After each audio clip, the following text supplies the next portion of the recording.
All right, the LA Chargers find an unknown beast, and man, this dude's 6'8". Can't wait to talk about him. If you're new to the channel, we're Detroit Lions fans, but this channel fully dedicated to the Chargers because we're Jim Harbaugh fans, and then we started this channel, and here we are.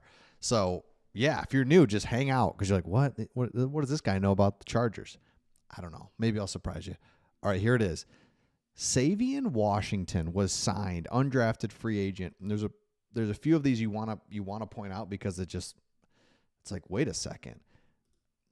This dude's 6'8", 340, went to Syracuse, signed by the Chargers. Love that size. I mean, that's what we're talking about. So this dude's a monster. And when you can get kind of these outlier type players in as an undrafted free agent, you kind of do it and see what happens. This is a prototypical, that's even better than prototypical size. And so great move by the Chargers to do that. I think also, too, you've got to be able to just see that the Chargers went skill position players more than we were expecting. I shouldn't say expecting, just kind of thought, man, Jim Harbaugh, offensive line, defensive line, run the ball. Now he does get the running back, but then just continued to get skill position perimeter players, which was awesome because that's really what the Chargers needed. The offensive line had improved enough where it was like, we don't need to screw with that if we have offensive weapons that we can get. Savian Washington, undrafted free agents, we forget about them. There's some depth there. They can provide depth, practice squad. That's what you're looking for. You're not looking for them to carry you to the Super Bowl, but if they are good enough to push other guys out or push other guys up, that's what the undrafted free agents are all about. Okay, now the reason that works, just what I'm talking about, is it's the draft class as a whole. Some other teams, like the Washington Commanders, they made trades this offseason, so free agency was really active. The draft, they had 5 picks.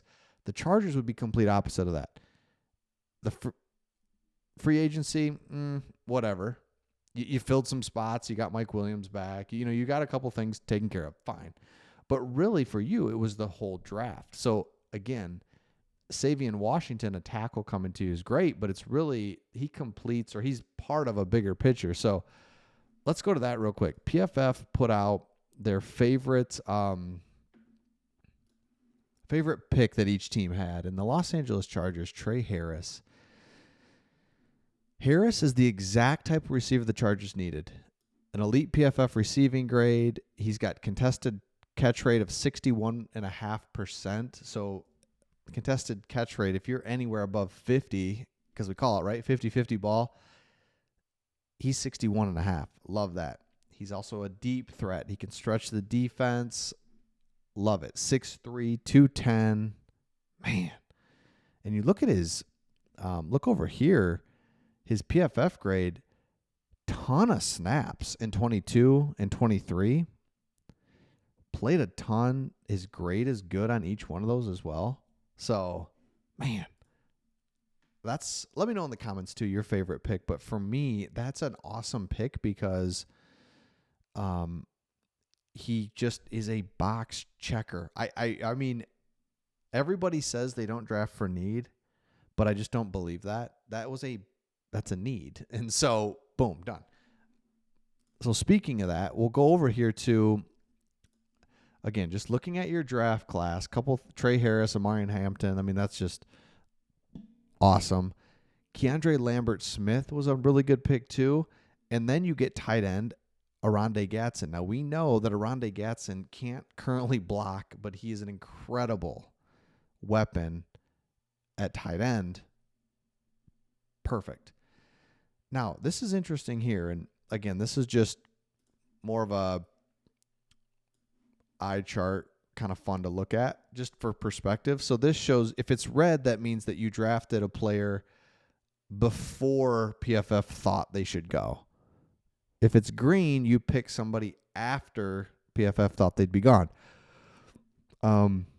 Like Kyle Kennard, PFF thought he would go 81st. You got him at 125. Really good steal. But the big outlier here,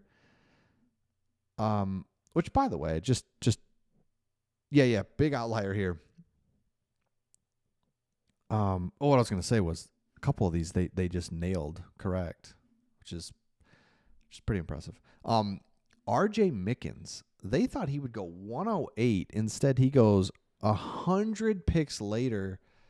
So you could argue steal, right? That's a massive steal right there. Kyle Kennard's a massive steal. Everybody else about right. Oronde Gadsden, they had him going way later.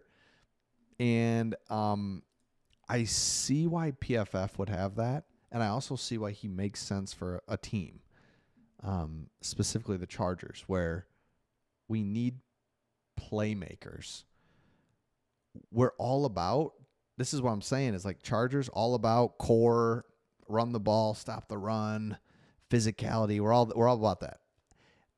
But at some point, had to take a couple swings on a playmaker, on somebody that can stretch the field, go up and get the ball. Again, he can't block. So it's like a little bit of surprise, but at the same time, no. I love it. Another interesting part here is position battle between Trey Harris and Quentin Johnston. I think there's space for both of them. I think they can both play. But this is a perfect Trey Harris, Quentin Johnston. Trey Harris is who they Chargers wanted in Quentin Johnston. And they hope that Trey Harris is what they envisioned. Just your classic big-bodied receiver that can stretch the field fast. That's what you need. You've got Lad McConkey. You've got Amarion Hampton in the backfield.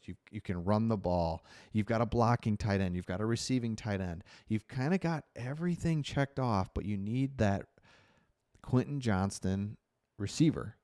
Maybe it's Quentin Johnston.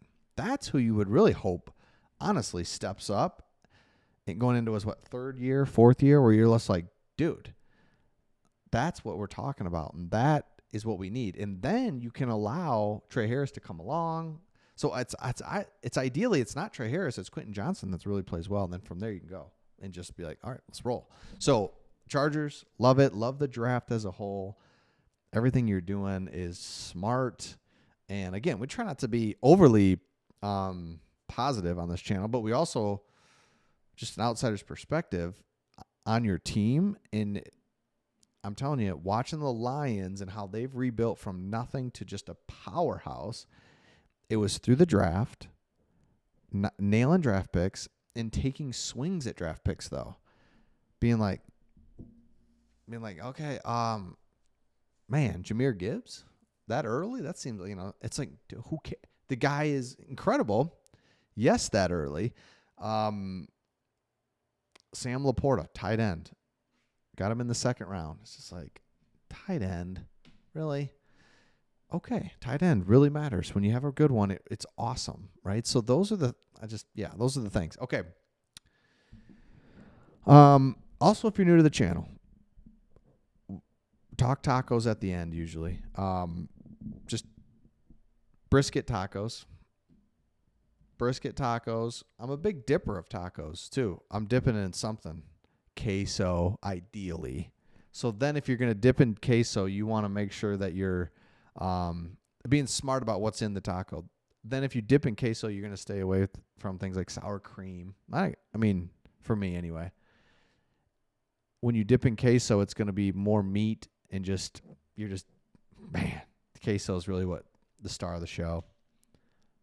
All right, that's all. That's all for Taco Talk. Taco Talk. Ooh. Might have to make some t-shirts. All right. See you on the next one.